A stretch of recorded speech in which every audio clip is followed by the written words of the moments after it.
I'm Layla Saad, and my life is driven by one burning question. How can I become a good ancestor? How can I create a legacy of healing and liberation for those who are here in this lifetime and those who will come after I'm gone? In my pursuit to answer this question, I'm interviewing changemakers and culture shapers who are also exploring that question for themselves in the way that they live and lead their life. It's my intention that these conversations will help you find your own answers to that question too. Welcome to Good Ancestor Podcast.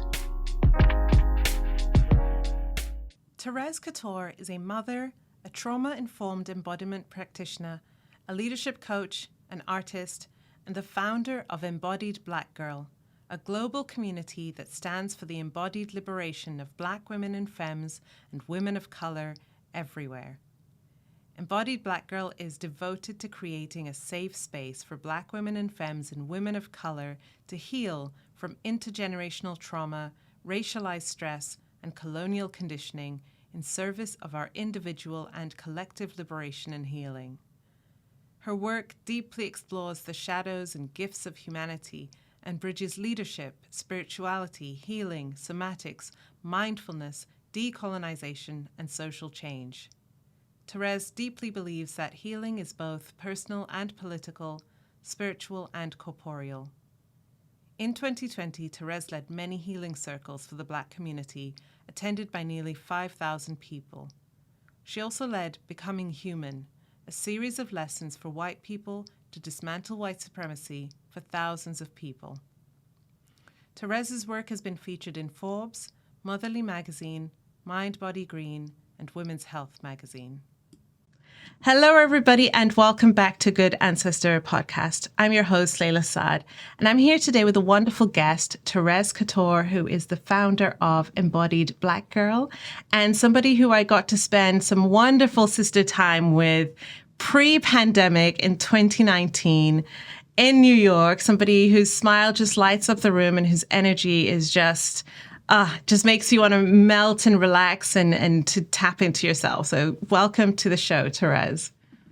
Oh, thank you so much, Layla, for having me. I'm so glad to be here and having this conversation together. I'm excited.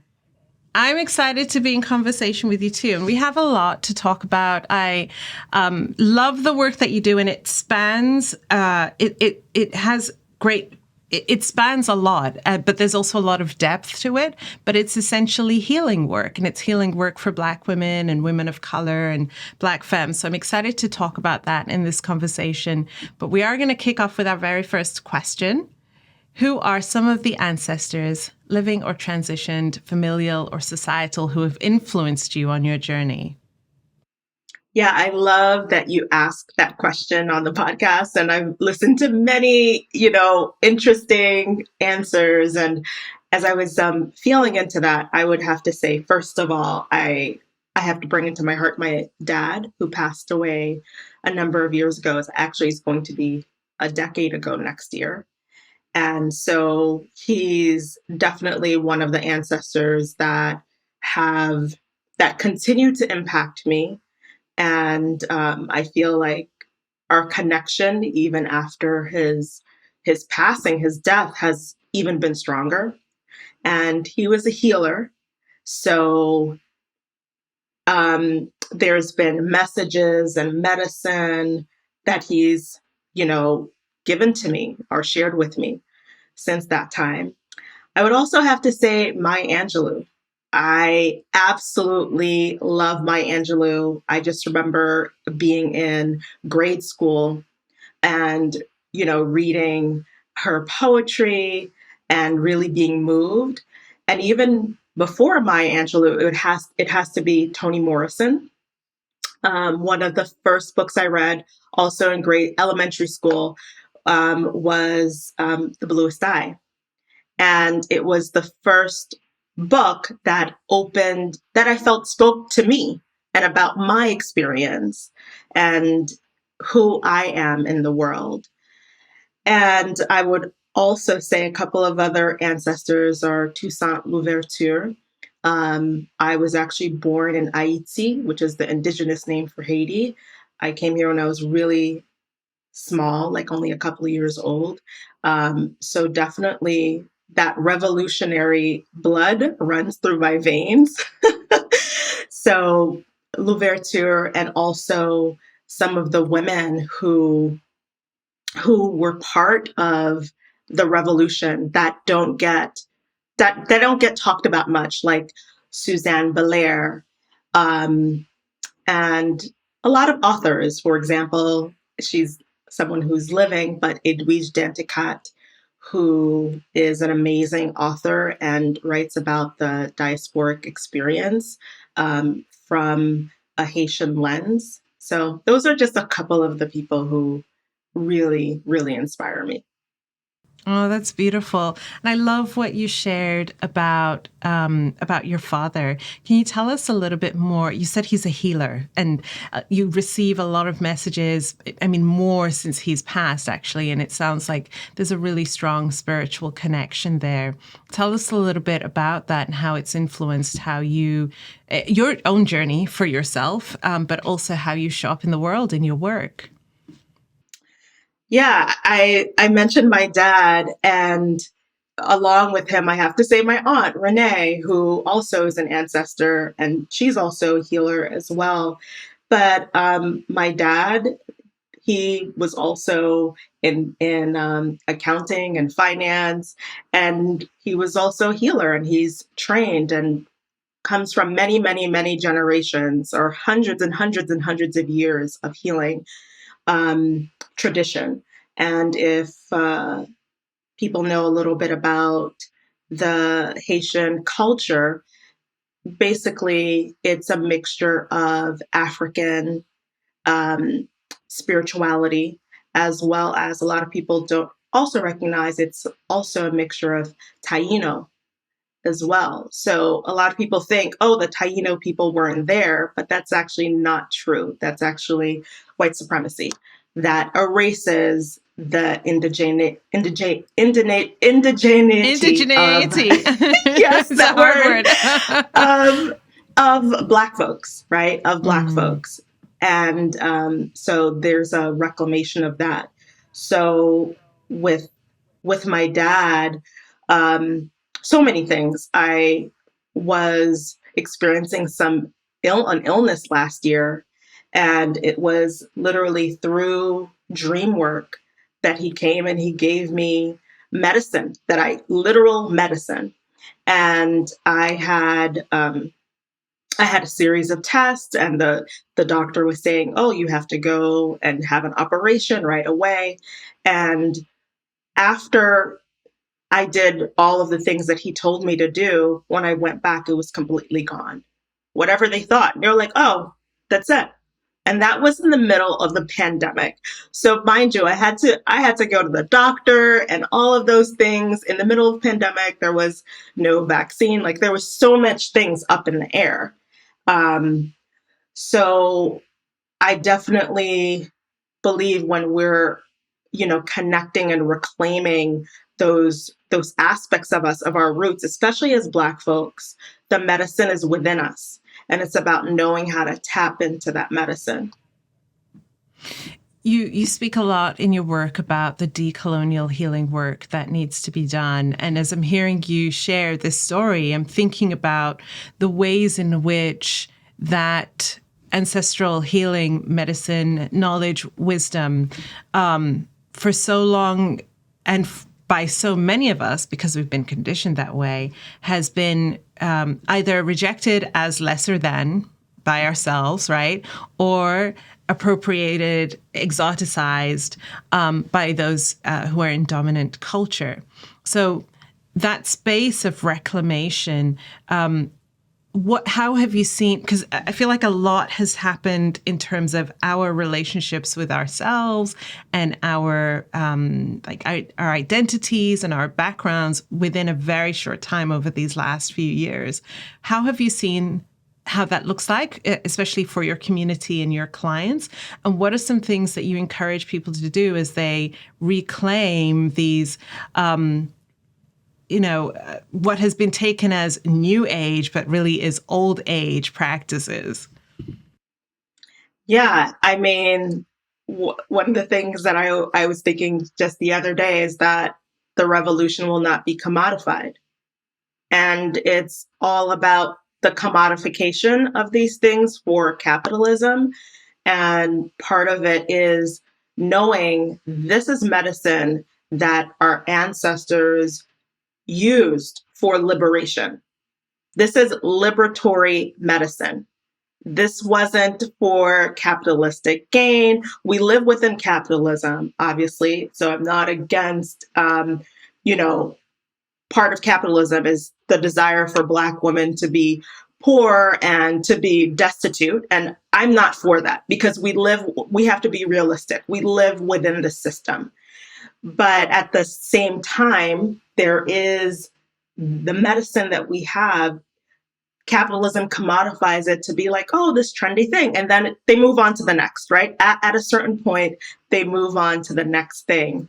But this medicine is actually ultimately so that we can be embodied, so that we can stand for liberation, right? And I was just thinking about, a lot of people use the word embodied, a lot of people use the word somatics, and somatics is, again, it's just a commodification of embodiment. And embodiment is our birthright. Embodiment is emancipation. And we all, depending on the person's identity, we have different points of entry of the work that we have to do. Like what you were just sharing around with Black folks, with folks of color, Indigenous folks, we internalize that oppression. So it's about unpacking that internalized oppression and removing blame, because a lot of what I see is the internalized oppression shows up as blame of the self, of like, oh, the reason why I don't have XYZ is because I didn't work hard enough, or I didn't, or my parents didn't work hard enough, or all of these external things.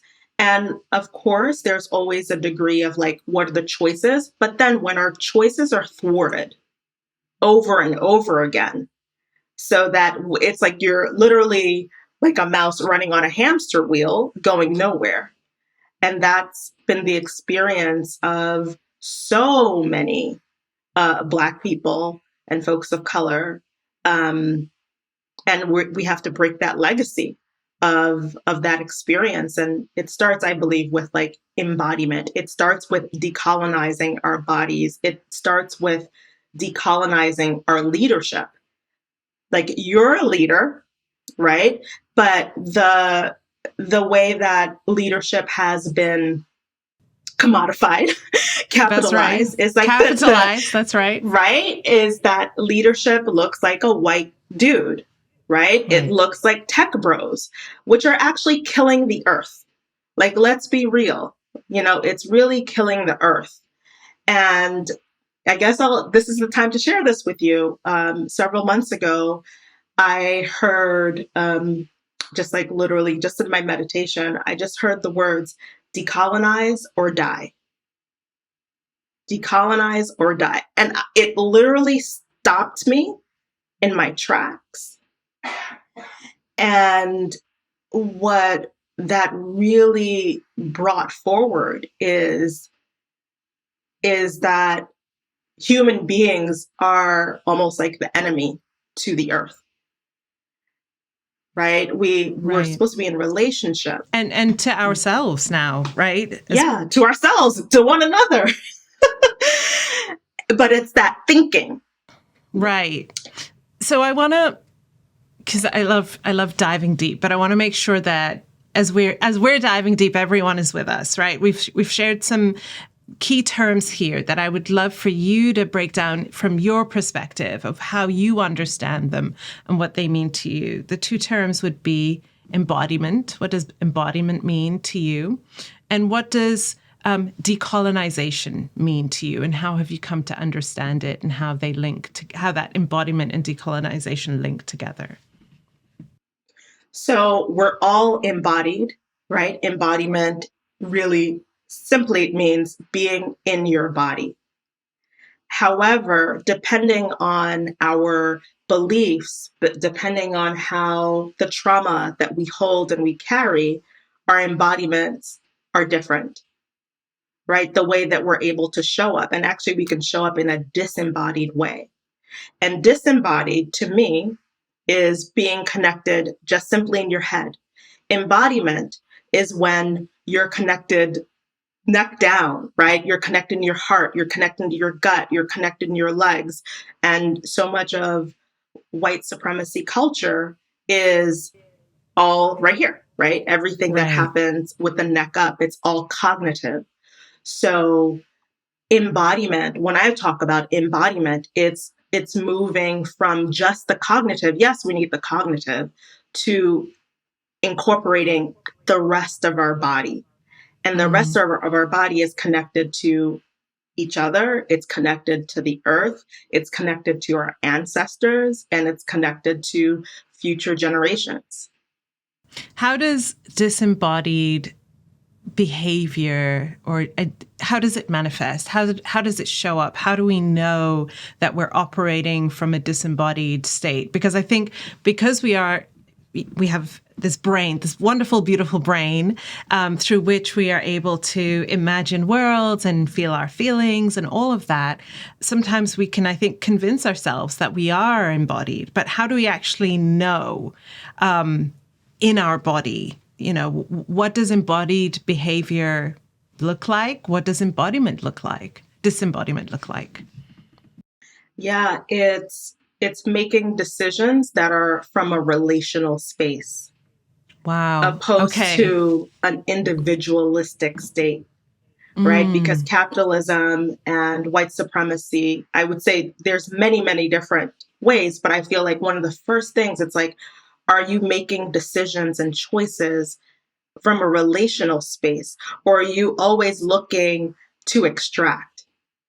I remember years ago, one of my teachers, Michael Bernard Beckwith, he said, you know, this culture, everyone is always jockeying and maneuvering and trying. It's like trying to like get into the right position, Right. right? The right Mm-hmm. position so that, you know, we're able to have access and things like that. When And then we push away, what we do is we push away that relational being, the relational way of being, and we're not honoring our rhythms. That's another way. Like if you're not honoring your rhythm, or don't know what your rhythm is, or don't know what I'm talking about, that's the way to tell you're not operating from an embodied or a holistically embodied place. Because if we notice the earth, everything, it's in rhythms. We are in cycles, the birth, rebirth, death, birth, death, death, rebirth cycle. But we all have our own unique rhythms. So that's another way. Like there's productivity if you're just working all the time, which we're indoctrinated to do. That is one way to know, okay, I'm operating from that paradigm, from a colonized paradigm of leadership. Right. And so thank you for that. I love what you said about, you know, are you operating from a relational way of being versus an individualistic way of being, and how we know, you know, that is part of white supremacist culture, and the ways that white supremacy, capitalism, patriarchy, ableism, all of them are linked together to keep us focused on production, cost, power, right? At a detriment to ourselves, and benefit to a very small group of humanity. It's hard, I think, it's helpful, I think, to hear this, because so much of the way that the world is set up and life is set up is that paradigm. So if we're just going along with the way things are, it is the norm, everyone else is doing it. When we see someone resting, we may say, oh, they're lazy, or they're so privileged, or they don't care to hustle, or to, you know, they don't care about success, or so on and so forth. But in many ways, I know you've spoken about this, and so many others. I love the NAP ministry, who speaks about this a lot, the importance of rest.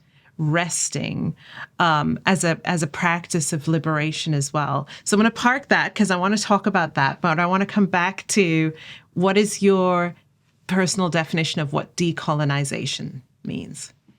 Yeah, thank you. I was just thinking about that.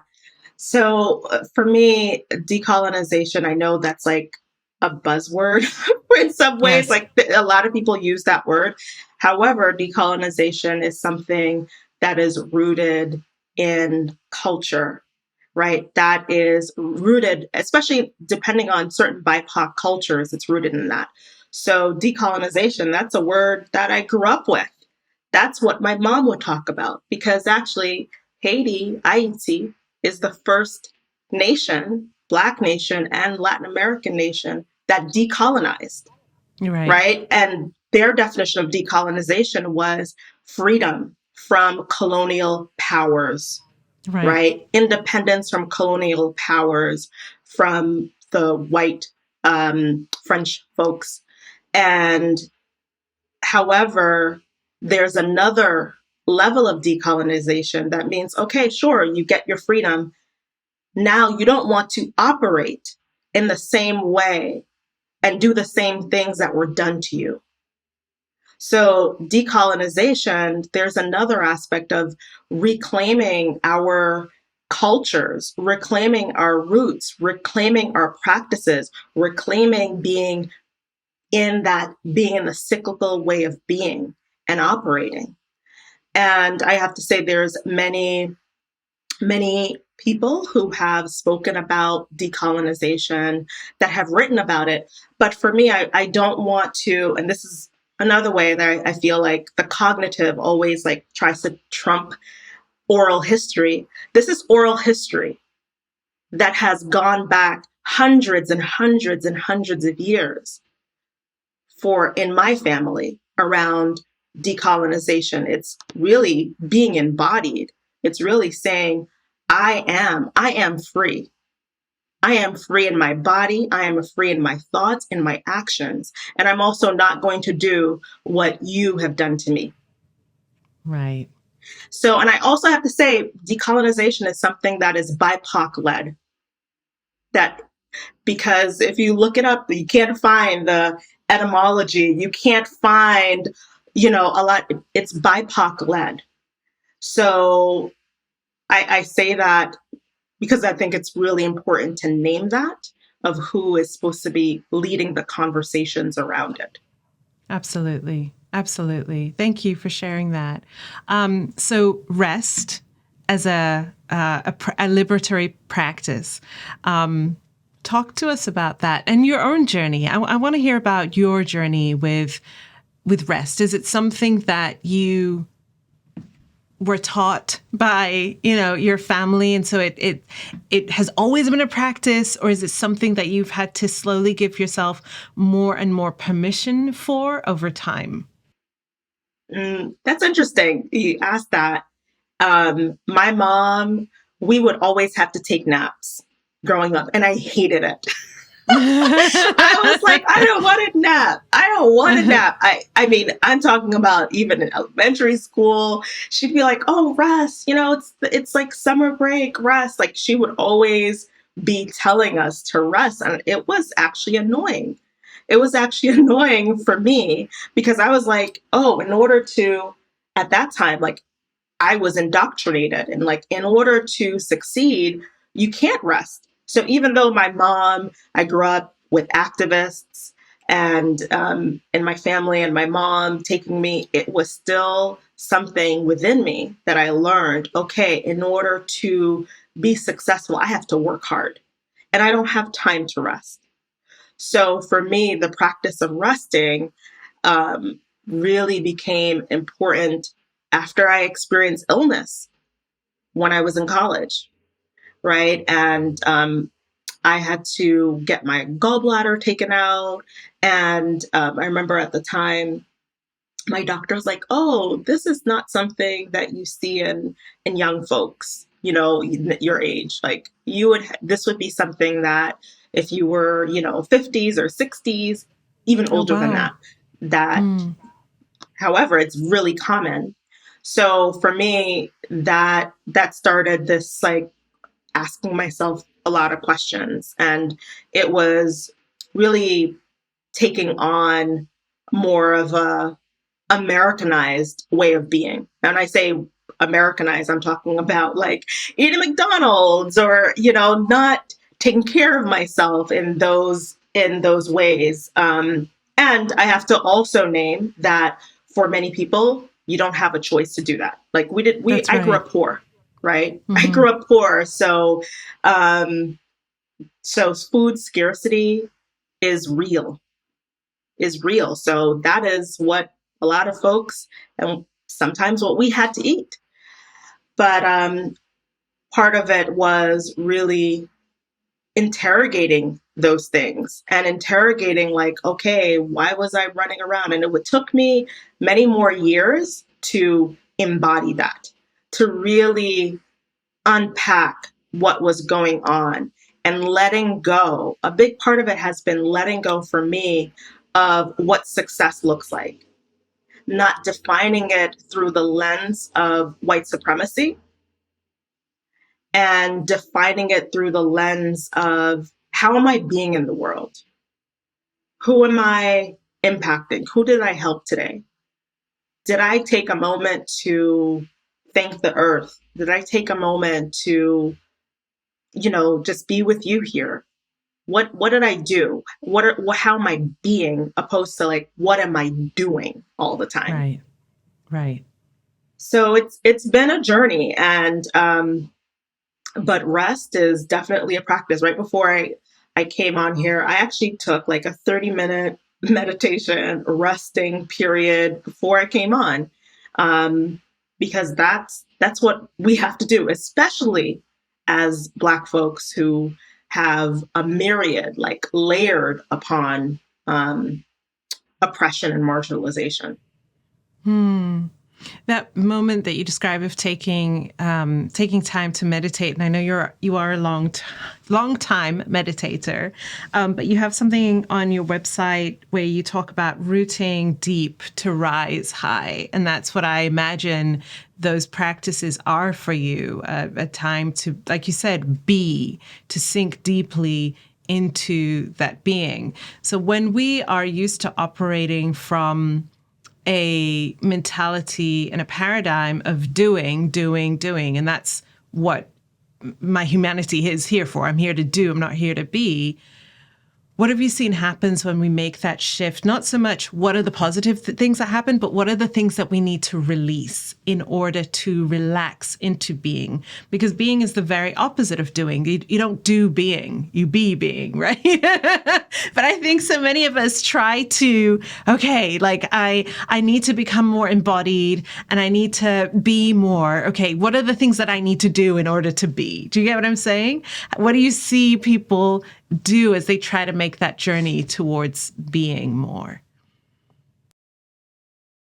Well, one of the big things that ends up needing to be released is the desire for proximity to whiteness and what that means, right?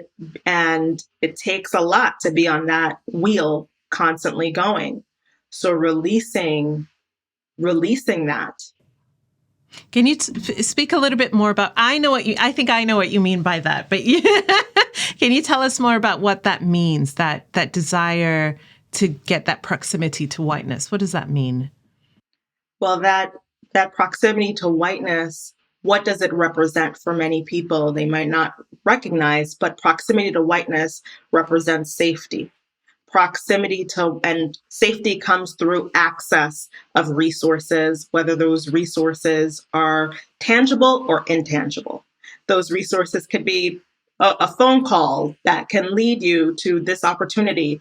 Those resources could be financial resources.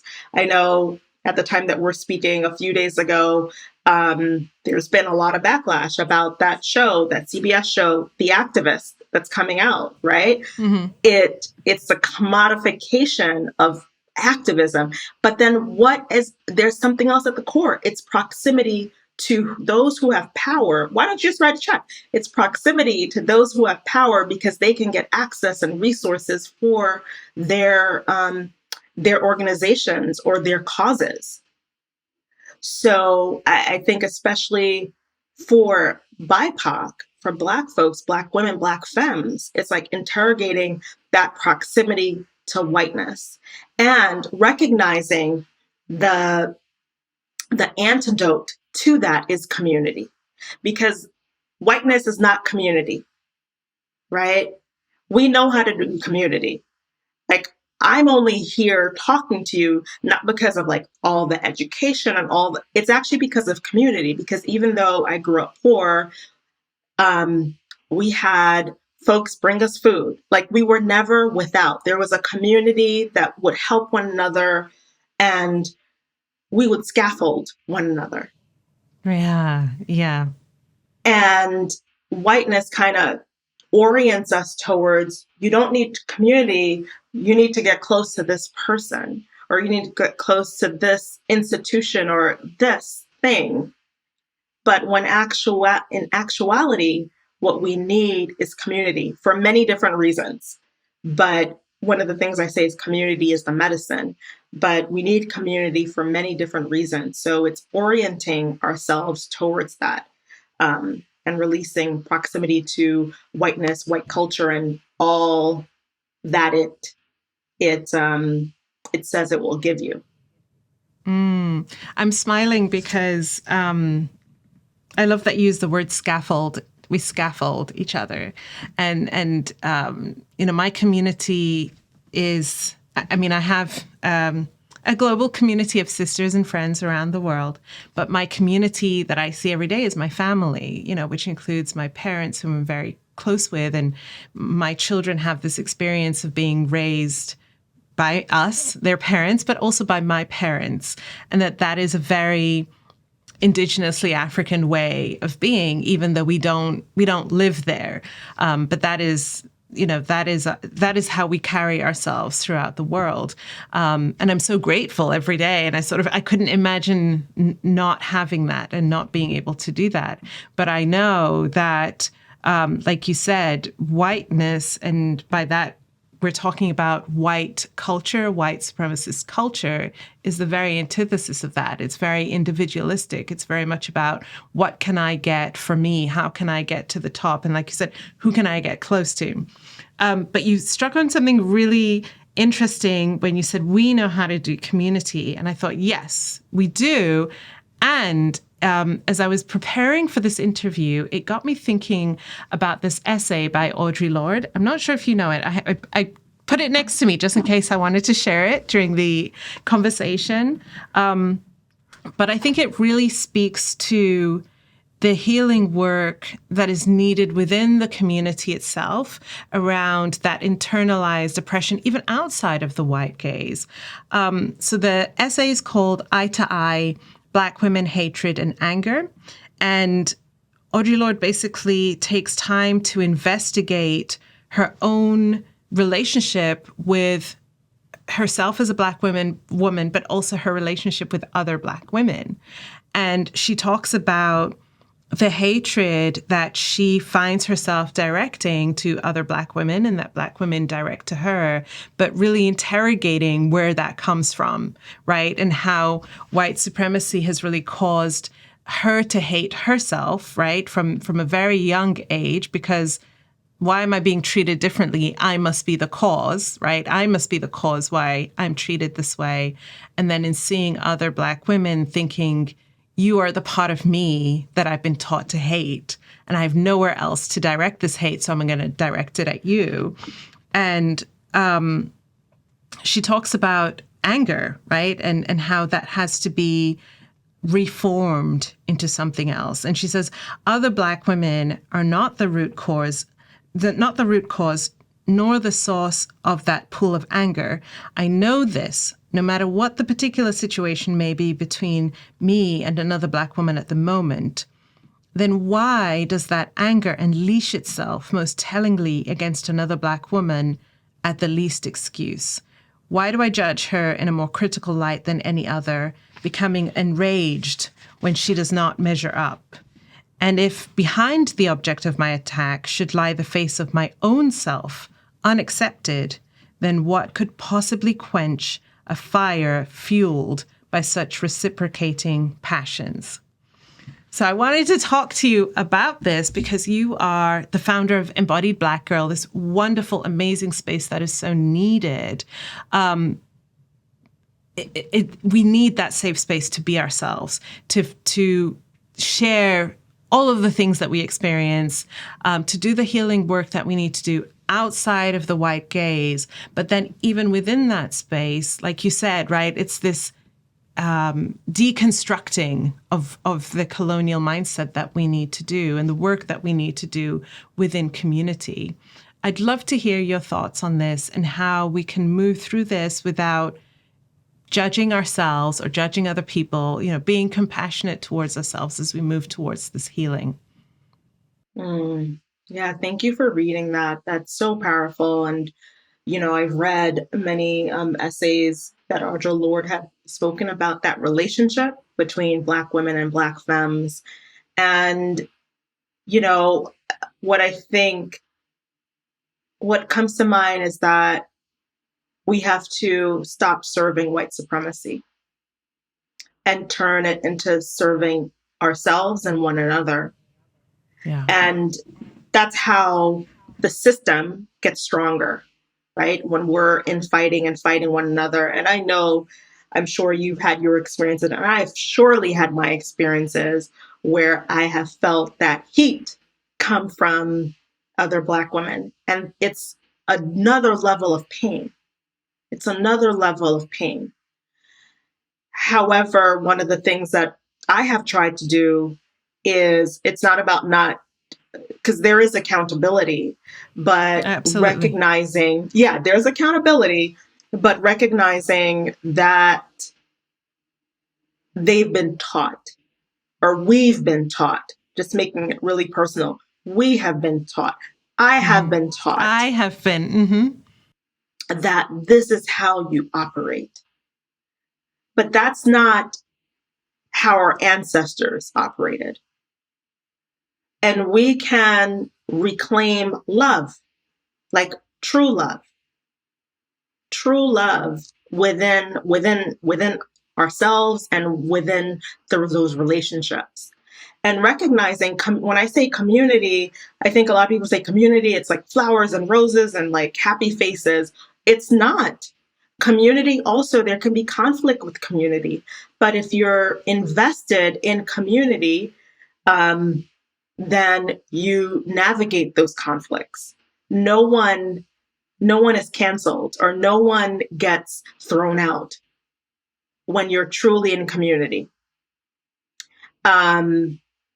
There are certain community spaces that might not be the right fit for certain people, depending on where they are. That's and right. What they need, right? Right. I have to say that. But we're talking about the greater community. When we're operating community, we're recognizing everyone brings their own set of gifts, their own wisdom, no matter if they're like a little wee baby, all the way to an elder. Everyone brings their set of gifts. And I think what we saw, with COVID, especially with the elders, was how elders, at least in the United States, are not cared for. And elders are disposable. And when we're really creating community, elders are not disposable. Like, I was raised in a multi-generational family household with multiple families. So I got to see the way that it operates. And, there was conflict and everyone had to navigate those conflicts and work it out. So that's one piece. I want to touch upon the other piece that you talked about in regards to anger, because there's sacred rage, right? And I think a lot of the anger that people might be directing towards, like Black women are directing towards one another, is really anger at the systems. That's right. It's that's systemic right. And that's what Audre anger. Lorde talks about. That's right. Yes. it's the systems. So recognizing, what are you truly angry about? What's deeper? Okay, I'm angry at this person. I'm angry at Layla. Okay, why? Asking yourself why until you get to the root of why it is. And then having practices, ritual, ceremony to release that anger, to begin to release that anger. Because there's a quote by Maya Angelou where she says, when, I don't remember it off the top of my head, but she basically says, when anger festers, it creates this it creates bitterness within your body, right? It creates this bitterness within your body. And anger, like if we're looking at it like now moving into like more of a neurobiological lens, like anger is one of those things, like when we don't metabolize our anger, it creates secondary and tertiary illnesses. It's like scientific fact, right? And there's a long list of illnesses where Black women, Black femmes, they are impacted the most. Right. So finding ways to release that anger and recognizing, what are we truly angry at? And when we're able to do that, like once we're able to do those processes, we're able to then channel our energy to change the systems. Because ultimately that's what we're here for. We're to really change those systems, to do whatever part that we're here to do in that change process or transformation process. I love this so much. I think, what you're talking about, that sort of deeper questioning of where is this really coming from, or what is the true source of this anger, is, I think it can be really helped by being in community and by hearing the stories and witnessing of other people who are they themselves also working through these layers as well. That transmutation of that anger, you talked about, releasing it. What are some ways that we can do that? What are some ways that we can tangibly allow ourselves to feel it but then release it as well? I know that you work with a number of modalities. I'd love to hear some of the ones that you work with. Well, one of the things I would say is like if you're feeling anger, where is it? What is the somatic or the embodied imprint in your body? So for me, one of the ways that I know anger works with me is like I feel heat in my body. I literally feel hot. And being with that heat, right? And calling forth a resource, a guide, an ancestor to help you with that, to help you work through it, or being in community and having a space holder to hold space as you're working through it. But really following that river of anger, where is it going to take you? Because it depending on what it is, it can take you in different ways. Like I know one of the things like, I was feeling anger about not feeling supported. Like that's in the past, like not feeling supported. I had so many things to do and I just didn't feel supported. Another really huge things I had to navigate with anger was, and I know you know about this, was when I was racially profiled by the police a number of years ago. I remember you sharing this story with me. Yeah. Yeah. And that was a little over a year after my dad passed away. And I was racially profiled. And it was a situation where I could have lost my life. And I remember, there was like at least a dozen cop cars and helicopters, and it was just a whole big ordeal, right? And I just remember just being on my knees in that moment and looking up and just being like, if I make it out, God, universe, spirit, use me, show me what I am to do. I didn't feel anger in that moment. The anger came afterwards. Actually, I felt very serene in that moment. I was like, if anything, I felt like all those years of meditation and prayer and like it was channeled in that moment.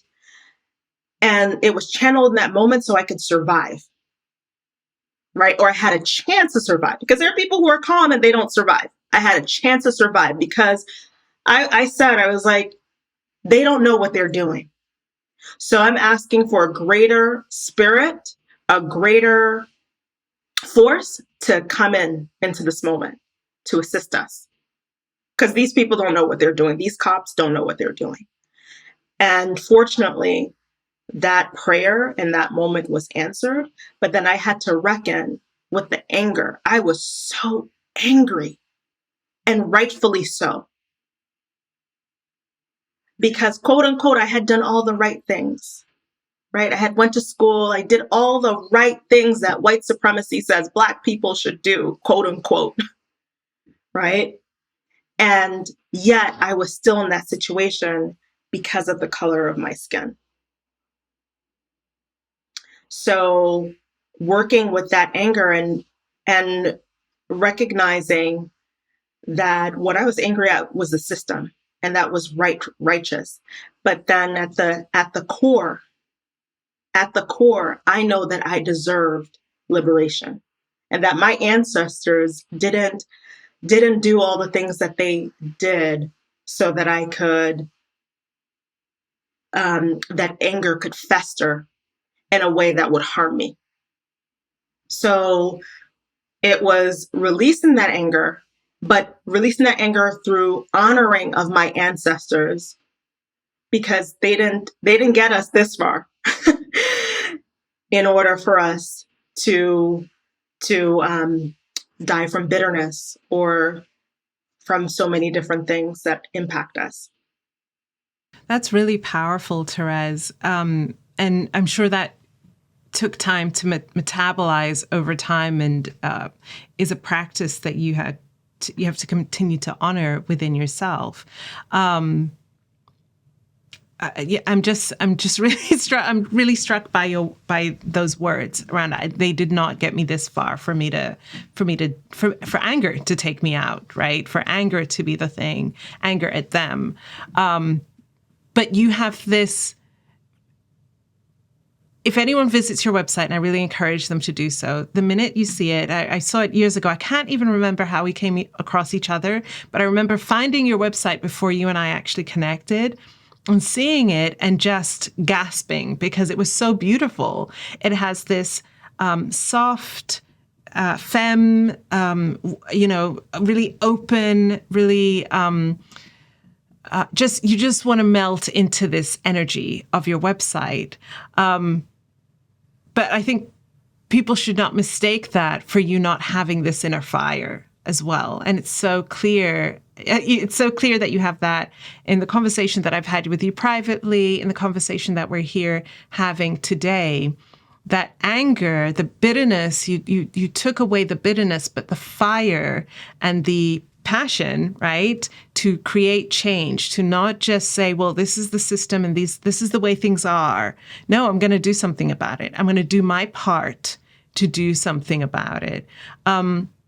What is your relationship with that fire now? Because that's how I see it. And how do you sort of nurture it, but also making sure it doesn't overwhelm you? And I say this knowing everything that, we globally experience, but also specifically within the United States in 2020 with the the murder of George Floyd, Breonna Taylor, and so many others, and also the impact that COVID has had specifically on BIPOC communities, as well as everything that's happened before that as well, that can give you every reason to be angry and to sit in anger. How do you take care of that fire? Yeah, the fire of anger is the fire for change. Like anger, when you think about the element of fire, if a fire burns down an entire forest, at the same time, beneath those charred pieces, a new forest already has been birthed. So recognizing that is the power of like that element, and definitely anger is connected to that element, but giving it space in community. Like I was telling you about following it somatically, but breath work, talking about it in the community, having practices like literally dancing that metabolizes that anger. And then recognizing, okay, beneath that anger, is there an action? Is there something that wants to be moved or created? So for me, I see myself, like the first thing I see myself is as an artist. And so it can be creating art, whether it's writing or some other form. Like, how does it want to come out? Because some folks are, for example, Audre Lorde, right? Her gift was through writing. So it's not about it having to look a certain way, but honoring how it wants to come forward to me through me. And one of the things I, think is like when this all shuts down, because we're in collapse and we don't know when this is shutting down and it's just the internet is not here. I want to be able that person that holds space for folks when they're processing those emotions, when That's they're right. going through those traumatic instances, right? So I think it's really important for me to have like collapse skills that I can like work on the ground. Like if there's a situation, I mean, literally a couple of weeks ago, we had Ida here and our entire area was flooded. New York City, New Jersey, completely flooded, like completely flooded. It's still a situation that a lot of people are navigating. Our son's room started getting flooded. I mean, it was a situation. And one of the things I would tell people, like, are you developing skills for these times that we're in? And these skills that we're being asked to develop are ancestral skills, skills that our ancestors had. What are some of those skills that you have been developing over this time? Working with the land. So both my mom and my dad, they grew up working with the land, right? Just literally, that's what they did. And so I'm technically the first generation of like growing up in the city. They didn't grow up in the city. So that's one of the things, working with the land, getting to know the medicine of the land. I remember even being really young and walking around New York City with my mom, and she would be pointing out different medicine. And this is what you use for that medicine. Like, do you know the medicine that is in the land where you are right now? So getting to know the trees, the medicine, and not just from like, an extractive way or just like a cognitive way, but being in relationship with that medicine. As my mom said, you never go to a plant and just like take it. You actually have a conversation and you get in relationship with it. With it, you ask for permission, you ask for consent. That's the only way the medicine will actually work. Wow. I'm smiling because my mother and her family ancestrally are farmers. They work with the land also. My mom has always been an avid gardener, always. And I've always felt like I kill plants, like I can't keep them. Do you know what I mean? Like they just die. But we moved house and it was a really big move for us. And I was really clear that I wanted to have a beautiful garden and I wanted her to help me to build it and to cultivate it. And so when my parents come over to visit us, we visit the garden together and, she'll tell me the names of the plants in Swahili and I'll have to Google what is that in English, right? But she tells me, whenever she tells me the name of the plant, she always tells me what it does. You take this when you have this problem. This helps with this ailment.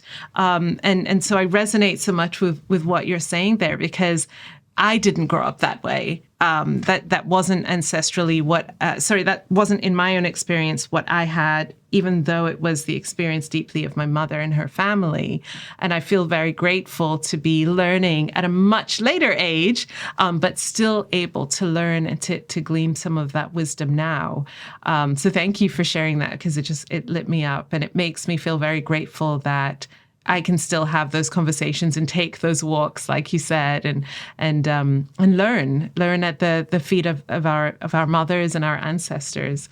What are some of the other ancestral skills? Because I think this conversation is so helpful. I remember when COVID first hit, and we were thinking it was, as we all thought, it's be over in a few weeks, be over in a few months, right? And it didn't. But we kept waiting to return to, okay, it's going to be over soon, though. It's going to be over at some point. And I think we've all morphed our understanding of, we've very much expanded and had to accept the fact that we don't have control over anything of what's going to be happening. But that development of self to match the world that we have now and the world that we could be living, in the future. It's not, what I'm hearing from you is, it's not develop new skills. It's not join the tech bros and figure out what they're doing, right? It's figure out what our ancestors did in order to survive and to thrive in their time. So what are some other skills that you think would be very helpful for us to explore and to lean into?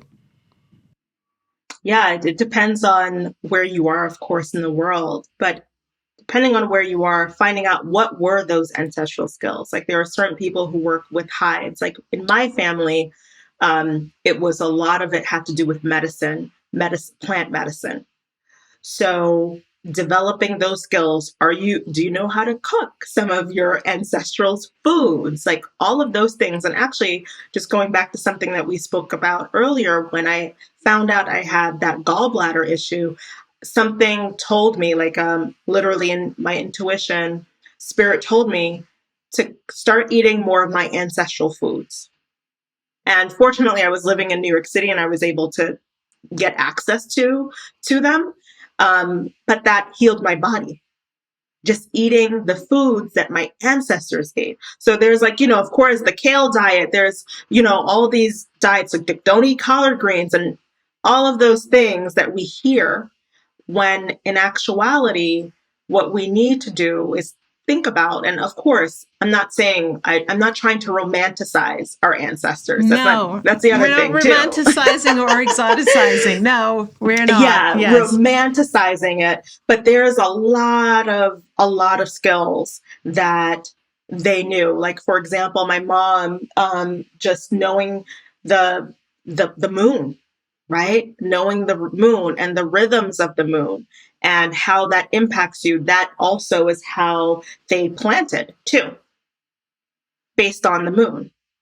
And one of the stories that really, really touched me, and this is another ancestor that I love, Harriet Tubman. And Harriet Tubman used the light of the moon. That is how she knew it was time to go, right? So she wasn't going under the dark moon when there was no light. She was going under when the full moon, because she was able to see. See, right. So being connected to nature, the more we're connected to nature and the natural world and in a deeper relationship, I was just thinking wow, the moon was conspiring with Harriet Tubman for freedom. Like, when you think about that, the moon was conspiring with Harriet Tubman for freedom. And that's what I think, when we look at nature in that relational way of what if nature was a co-conspirator for our freedom, for our liberation? Wow. I love that, Thérèse. I love it so much. As we round up our conversation, something that I want to talk about, I want to ask you, what is your vision for Embodied Black Girl and the work that you're doing there. And I want to talk about leadership because I think, the leader in me sees the leader in you, but also we are all leaders in our own way, in our own spheres, in our own realms of influence and where we have it power as well. As people do the work through Embodied Black Girl and that space that you're holding, what new kind of leadership are you hoping is going to be coming through, especially for the world that we're talking about, the world that we have and the world that's coming? Yeah, what I'm really hoping is a leadership that's based on love, and love for ourselves, love for one another, love for the earth, and a leadership that is relational,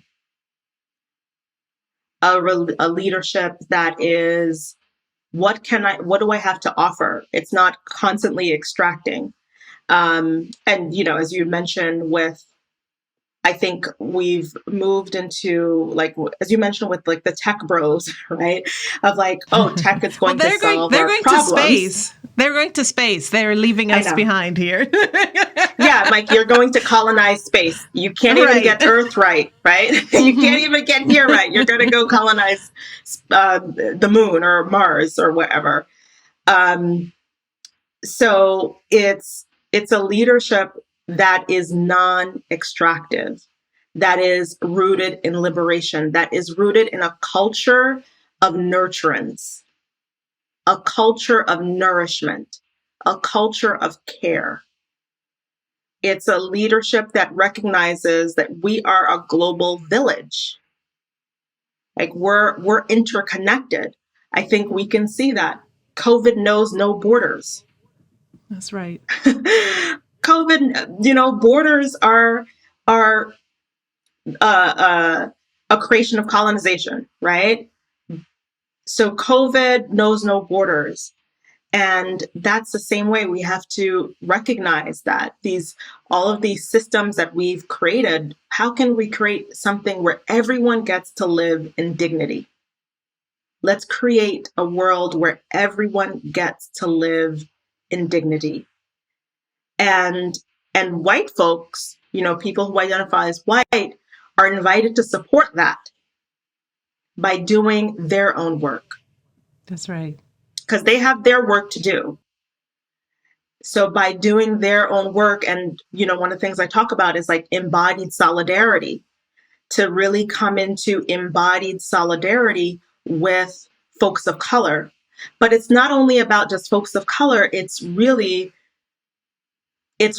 recognizing their own humanity. Like embracing their humanity means recognizing and honoring our humanity. That's right. You use the term embodied solidarity there. I'm thinking about the complete opposite of that, which would be the performative, as you've said, the activist TV show that's being heavily criticized, and rightly so right now, from CBS. What does embodied solidarity look like when it's not being performative, when it's not being savioristic, when it's not just what's in the mind? What does an embodied solidarity actually look like? Yeah, embodied solidarity is really standing next to, right? Not in front. Not in front and leading the charge. It's next to, it's actually asking, it's turning and being like, hey, if Layla is leading an organization, Layla, what do you need? Or I have these ideas. Is this what you need? It's coming from a space of humility.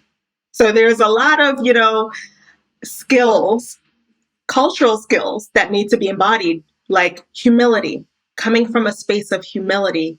It's also knowing how to be with white folks, knowing how to be with their own shame body. Because shame shame, I think, is one of the big things that keeps white folks from really being able to be in solidarity. And shame turns into like, oh, I'm bad, I'm this. Again, it's white supremacy because it's about you as a white person. It's not about us. It's about you. I'm bad. Oh my God, my ancestors did this. Oh, I did that. Or no, no, no, no, no. It's turning around, like literally taking off the blinders and looking at others and beginning to work with the shame, because there is real deep shame that comes up. And I feel like that shame prevents people from really showing up in true embodied solidarity, in true allyship. Because it's always about getting some form of recognition or some cookies, right? It's always about getting some form of recognition or acceptance, or you're a good white person, or you're the non-racist white person. So not wanting or needing anything, being in complete service. Right, which can only come from, like you said, learning to be with the shame body and transmuting, metabolizing what they are carrying. Because, it's not don't experience shame. It's not you're wrong for feeling shame, right? I love that you said it's about standing next to, not standing in front, but I also heard in my mind, not standing behind. Right? Because that is also creating a situation where we're not seeing each other as equal as humans. We are all humans. But when you stand next to you're standing next to, but like you said, in a position of humility, of turning to and saying, how may I support you? What do you need? I have these gifts. Is this what you need? That is, I love the imagery first, just as I see it, but also it's a different stance to what we're used to. It's either we're ahead or we're behind and not we're next to. Yeah, and that's where we need to be if we're going to create a world where everyone has dignity. So also when you think about standing behind, everyone has dignity. Mm-hmm. Like when you think about like standing behind, it's also, okay, you're standing behind because there are many other reasons beneath that. It could be like, oh, well, I don't know what to do. I don't really want to take responsibility. I want to hide behind you. I want to just learn. I want to extract. And also giving up, like literally finding many ways to give up that privilege. To give up that privilege and uncoupling anti-racism from capitalism. That's right. Right? Because I personally have been in situations where I felt like I was used as social capital by white folks, right? So racism shows up in many, many, many different ways. So I think that's, also an understanding of how, like Audre Lorde talks about it, how, and Bell Hooks talks about it, how racism, white supremacy, capitalism, patriarchy, all of those are interwoven.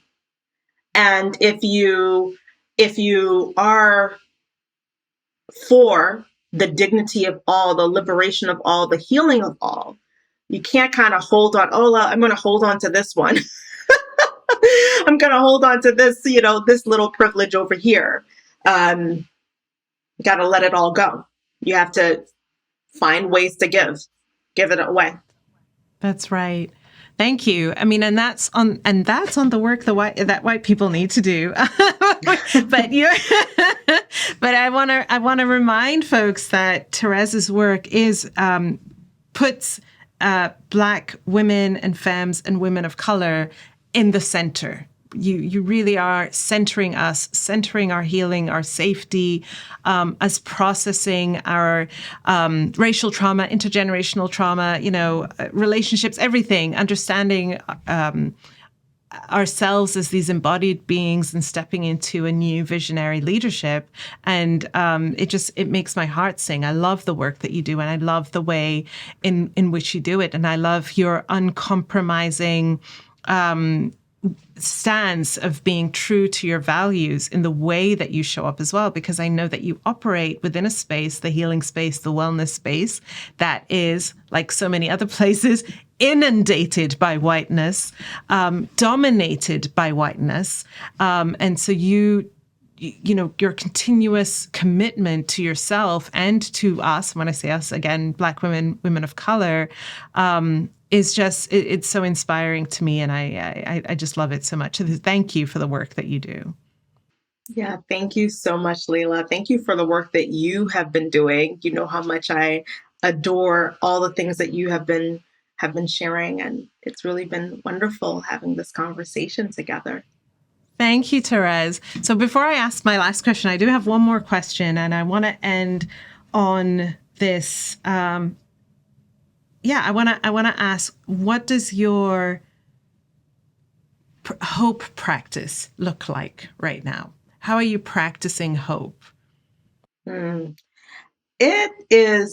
such a good question, because I've been thinking about actually hope and hopelessness, and how being in this system and being in this world can feel hopeless. And there have been moments where I have felt I'm like hopeless. And that's when I turn into the medicine of nature. Because every spring, flowers bloom. Like every spring, flowers bloom. And one of the things that has really helped me is that there is a beyond. I may not know what it is, but there is a beyond these systems.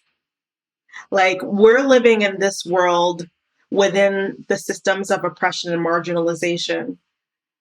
And yet, right here, I'm looking out my window, these trees that I've seen some trees that have been here for hundreds and hundreds of years. They've seen a world beyond that. Trees that have been there thousands of years there, and they know a world beyond that in their DNA. Also in our DNA, we know a world beyond that. Especially as BIPOC, we know a world beyond that. So one of my hope practices really have been connecting with my ancestors, being in prayer meditation, and also connecting with community, and allowing, actually this morning, I did a grief practice to release grief, because there is grief. And we have to honor the grief too. And that's one of the things with COVID we haven't done. So honoring the grief is what gives access to hope. Like, if I try to bypass the grief, but when I honor the grief, it gives me access to hope, because it connects me to my body. And my body is connected to the past, the present, the future, the land, ancestors, etc. Everything. You have a quote that I read, I think it was on social media. You said, make your life a love letter to your 8-year-old self and your 108-year-old self. And so as you just spoke those words, that's what it reminded me of, that it's in our DNA. We are all of those things and so much more. Yeah, for sure. Beautiful. All right. Our final question, Thérèse. What does it mean to you to be a good ancestor? Being a good ancestor, I think I've used that word over and over, is really being in a relationship,